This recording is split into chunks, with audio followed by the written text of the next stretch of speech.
Hello everyone, welcome back to this channel students. आज के class में हम लोग बैंक रिकॉन्सिलिएशन स्टेटमेंट्स का और एक शानदार टॉपिक के साथ एक प्रॉब्लम को भी सॉल्व करते चलेंगे। तो हमारे पास यहाँ पे इंस्ट्रक्शंस है।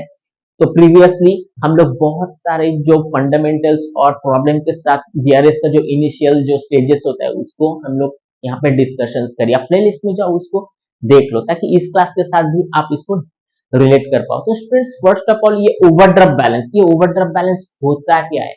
ओवरड्राफ्ट मतलब बैंक का बैलेंस जब निगेटिव होता है तो उस समय हम लोग जस्ट पासबुक को ही हम लोग फॉलो करते हैं और अपने हिसाब से वो कैश बुक का जो डेटा है हम लोग हैंडलिंग करते हैं और स्टेटमेंट्स भी उसी हिसाब से बनाते हैं। इसी को हम लोग फाइनलाइज करके जो रिकॉन्सिलिएशन स्टेटमेंट्स है उस सिलसिला को खत्म करते हैं।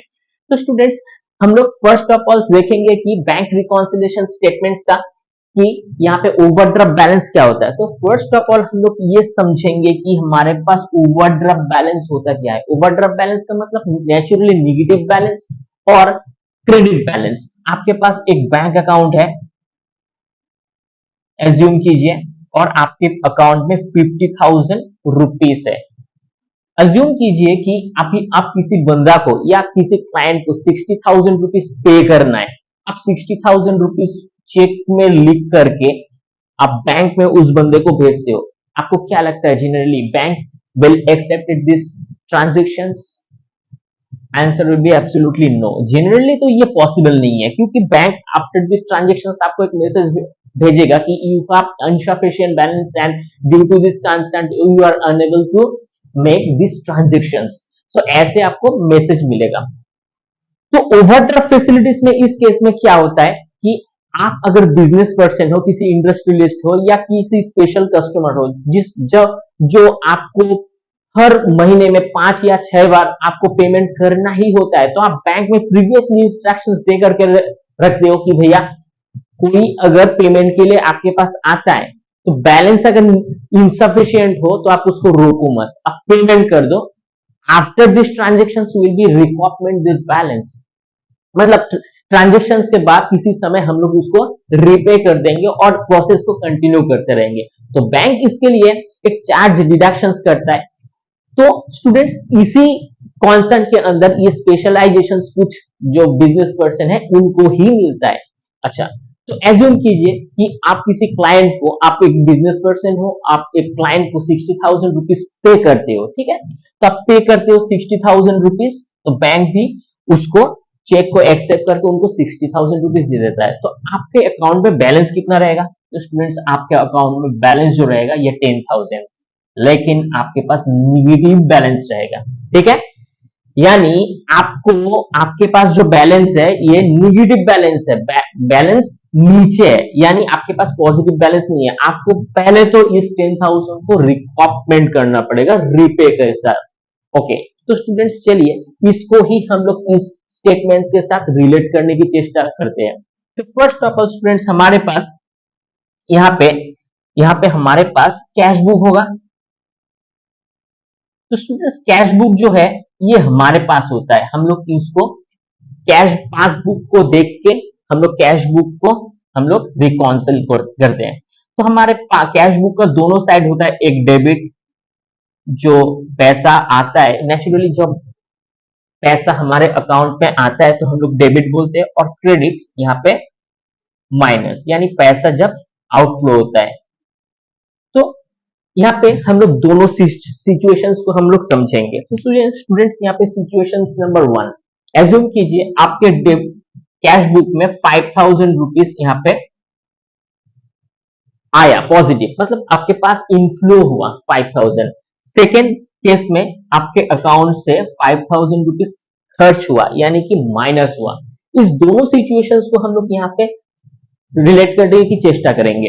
अच्छा, तो स्टूडेंट्स, अभी यहाँ पे जो बैलेंस है इसको हम लोग क्या बोलेंगे? Overdraft, overdraft balance. तो स्टूडेंट्स, यहाँ पे ओवरड्राफ्ट बैलेंस इस सिचुएशंस के अंदर, अगर सिचुएशन नंबर 1 में अगर होता है तो उस हिसाब से हमारे पास जो बैलेंस यहाँ पे होगा, यहाँ पे 5,000 होगा, लेकिन फिर भी हम लोग निगेटिव में ही रहेंगे। क्यों? आपके पास पॉजिटिव बैलेंस था, आप यहाँ पे रीपे किया, तो उसके बाद जाके आपके पास 5,000 अभी भी बैंक में आपको देना है। यानी कि अभी भी आप ओवरड्राफ्ट में ही हो, आप नेगेटिव में हो, ठीक है। सिचुएशंस नंबर 2, अगर ऐसा होता है तो उस हिसाब से यहाँ पे आपका जो बैलेंस होगा ये 15,000 रुपीज होगा, लेकिन ये हो जाएगा निगेटिव, यानी इसका बैलेंस और ज्यादा इंक्रीमेंट हो जाएगा, ठीक है, निगेटिव। तो चलिए स्टूडेंट्स, इसको हम लोग समझते हैं इस प्रॉब्लम के साथ। तो स्टूडेंट्स, फिलहाल तो हमारे पास यहाँ पे इंस्ट्रक्शंस है कि bank overdraft balance as per cash book. तो नंबर ए, इसका जो बैलेंस है ये 2953 है, 2953। तो स्टूडेंट्स, इसका मतलब ये है कि ये नेगेटिव बैलेंस है, ओवरड्राफ्ट बैलेंस है, ठीक है, क्योंकि यहाँ पे overdraft balance as per cash book.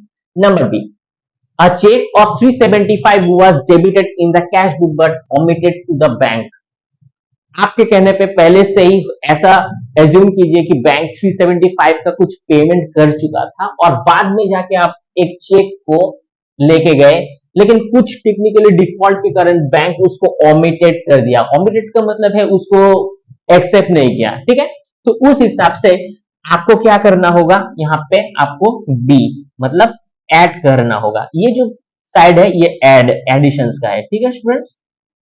तो आपको ये जो खर्चा है ये तो बाद में आपको पे करना ही पड़ेगा, तो ऐसे हिसाब, तो ये ओवरड्राफ्ट बैलेंस के साथ यानी 2953 के साथ ये जुड़ जाएगा, तो 375। चलिए next, a cheque of ₹500 deposit into bank 28,613 but has been returned dishonoured. किसी पेमेंट को बैंक ने करा और 500 अगेन आप बैंक में चेक के थ्रू डिपॉजिट करी 28 को, बट वो भी किसी फॉल्ट के थ्रू वो भी रिटर्न हो गया या डिसऑनर्ड हो गया, तो उस हिसाब से आपको तो बाद में ये पे करना ही होगा। तो उस हिसाब से 500 रुपीज आप इसमें ऐड कर दो, यानी इस पोर्शन में ऐड कर दो। Number D, so two cheques were यहाँ पे 30 एंड 525, 30 एंड 525 यानी कि 5 5 एंड 5 555। ये जो चेक है ये drawn June were presented at the bank in July. अब जून में इसको ड्रॉ किए थे, लेकिन ये प्रेजेंटेड हो गया यानी एक्सेप्ट की गई थी, तो उस हिसाब से आपके पास यहाँ पे आप क्या कर दोगे, इसमें लेस कर दोगे। तो स्टूडेंट्स, यहाँ पे रिवर्स होता है कैलकुलेशंस, पहले हम लोग समझेंगे, क्योंकि ऐड वही होगा जो खर्च होगा, ठीक है। इस हिसाब से अगर बैलेंस आपके पास निगेटिव हो और जो आपका थ्रेशोल्ड बैलेंस है पॉजिटिव बैलेंस, वो लेस हो जाएगा, क्योंकि लेस वो इसमें से लेस होगा। आपका जो बैलेंस है ये आप रिकॉपमेंट कर रहे हो, यानी कि आप इसको रीपे कर रहे हो। तो स्टूडेंट्स, यहाँ पे 555 जो है बैलेंस, इसको हम लोग क्या कर देंगे, लेस कर देंगे, okay. Number E, according to the standing order, bank collected dividend 85। तो स्टूडेंट्स, फर्स्ट ऑफ ऑल हम लोग डिविडेंड को क्या कर देंगे, इसमें ऐड कर देंगे, क्योंकि डिविडेंड जो 85 रुपीज आता है वो पॉजिटिव बैलेंस है और यहाँ पे वो रीपे भी कर देगा, तो 85 रुपीज, ओके। चलिए, एंड फाइनल यहाँ पे हैज पेड प्रीमियम, यहाँ पे बैंक उसी दिन यहाँ पे इंश्योरेंस प्रीमियम को भी पे किया था, यानी उसके अकाउंट से पैसा गया था। तो चला जाने का मतलब ये होता है कि आपको यहाँ पे बाद में पे करना है, आपको ये खर्च भी ऐड करना है। नंबर ई 252, ओके।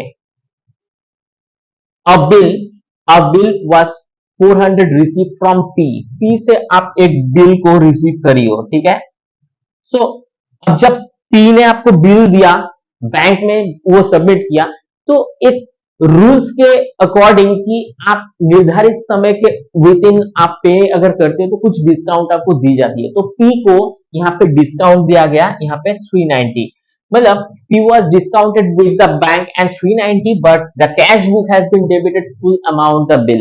तो आपको फाइनली यहाँ पे ये कहना ये चाहता है कि आप आपको यहाँ पे 390 रुपीज सिर्फ यहाँ पे पे करना पड़ा, यानी 10 रुपीज पी को डिस्काउंट मिला। तो हम लोग डिस्काउंट अगर देते हैं तो वो बैंक से पैसा वो लेकर के जाता है, सो दैट इज वाई हम लोग इसको क्या कर देंगे, नंबर एफ, टेन को हम लोग ऐड कर देंगे, तो डिस्काउंट, ओके। तो स्टूडेंट्स चलिए इसको हम लोग ऐड करके देखते हैं। तो students 2953 plus 2953 plus 375 plus 500 plus 252 plus 10। तो स्टूडेंट्स हमारे पास यहाँ पे 40 90 40 एंड 90 और यहाँ पे 555 प्लस 85। तो स्टूडेंट्स हमारे पास 640। तो इसको हम लोग अगर इससे सब्ट्रैक्ट कर देंगे माइनस यहाँ पे 4090, तो हमारे पास जो ये बैलेंस रहेगा ना स्टूडेंट्स, यहाँ पे इस बैलेंस को हम लोग 3450 यानी ये भी ओवरड्राफ्ट बैलेंस में ही रहेगा। यानी शुरुआत हम लोग 2953 से करी थी, लेकिन खत्म जब स्टेटमेंट शुरू कर रहे तो ये बढ़े हुए क्रम यानी 3450, तो ये ओवरड्राफ्ट बैलेंस में रहेगा। तो चलिए स्टूडेंट्स ये तो रहा हमारे कॉन्सेप्ट, इसको हम लोग अभी यहाँ पे समराइज करने वाले हैं। तो स्टूडेंट्स फर्स्ट ऑफ ऑल हम लोग यहाँ पे लिखेंगे बैंक बैलेंस, यहाँ पे number A overdraft balance as per cash book. तो स्टूडेंट्स यहाँ पे जो अमाउंट था ये हमारे पास 2953 ओके। चलिए नेक्स्ट कुछ एडिशन स्टूडेंट्स यहाँ पे हमें करना है, कुछ लेस हमें करना है। तो नंबर बी, पहले तो हम लोग लिखेंगे ऐड यहाँ पे नंबर बी। तो students number B, a cheque was debited in cash book but omitted by bank. Cheque was debited but omitted by bank. तो स्टूडेंट्स यहाँ पे जो अमाउंट था ये 375 का था, 375 का। चलिए नेक्स्ट नंबर सी। तो स्टूडेंट्स नंबर सी जो है, a cheque 500 deposited into bank but it has been returned and dishonored। check deposited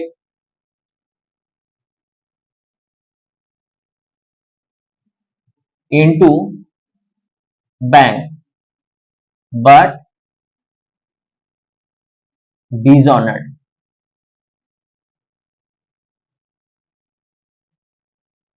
by bank. तो स्टूडेंट्स ये बैंक ने क्या कर दिया, डिसऑनर्ड कर दिया। तो हम लोग इसको भी क्या कर देंगे, 500 को हम लोग ऐड कर देंगे। चलिए next number E, according to the standing order यहाँ पे 252 का हम लोग एक इंश्योरेंस प्रीमियम पे करी थी। So number E, bank paid insurance premium but not recorded in cash book। तो स्टूडेंट्स यहाँ पे इंश्योरेंस प्रीमियम 252 का था, 252 हम लोग लिख देंगे। और यहाँ पे फाइनली नंबर एफ, यहाँ पे एक स्टूडेंट्स यहाँ पे डिस्काउंट अलाउ करी थी हम लोग। So number F, bill receive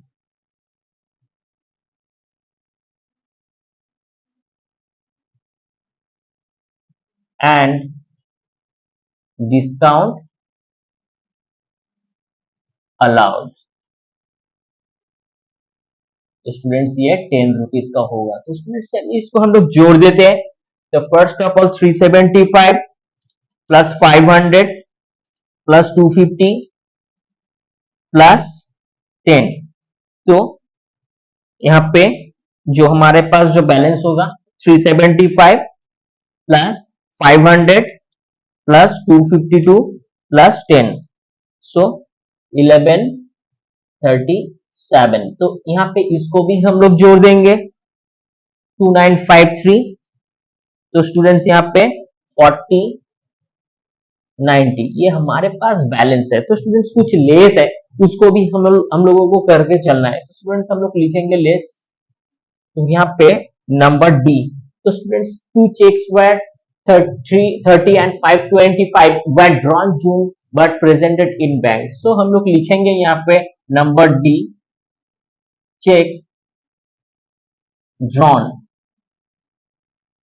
but check drawn in month of June but presented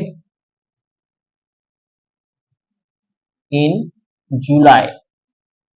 तो स्टूडेंट्स यहाँ पे जो अमाउंट है ये 555, ओके। हम लोग यहाँ पे डिविडेंड, ये number E, dividend receive but not recorded in cash book. तो स्टूडेंट्स यहाँ पे 85 रुपीज का हम लोग डिविडेंड रिसीव करी थी। तो स्टूडेंट्स चलिए इसको भी हम लोग जोड़ देते हैं। तो यहाँ पे 555 प्लस 85 640, तो यहाँ पे 640। तो स्टूडेंट्स इसको ना अभी हम लोग यहाँ से सब्ट्रैक्ट कर देंगे और हमारे पास -3450, ये जो बैलेंस रहेगा ये निगेटिव रहेगा, यानी कि ओवरड्राफ्ट बैलेंस रहेगा। तो इसको एक स्टेटमेंट के साथ हम लोग यहाँ पे फिनिश करेंगे कि बैंक बैलेंस, तो हम लोग ऐसे लिखेंगे ओवरड्राफ्ट बैलेंस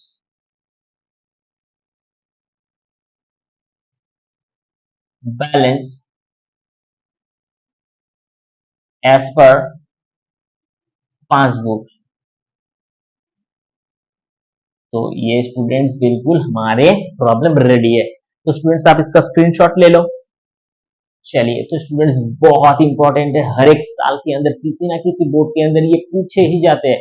बहुत अच्छे से आप रिवाइंड करके बार बार इस वीडियो को देखना और अपने से प्रैक्टिस करना। जितना ज्यादा प्रैक्टिस करोगे क्लैरिटी आते जाएगा। वीडियो अगर अच्छा लगता है तो जरूर से लाइक शेयर सब्सक्राइब कर देना। कोई डाउट या डिफिकल्टीज हो तो स्टूडेंट्स कमेंट बॉक्स के अंदर लिखना। मिलते हैं किसी नेक्स्ट क्लास में। Till then take care, have a nice day.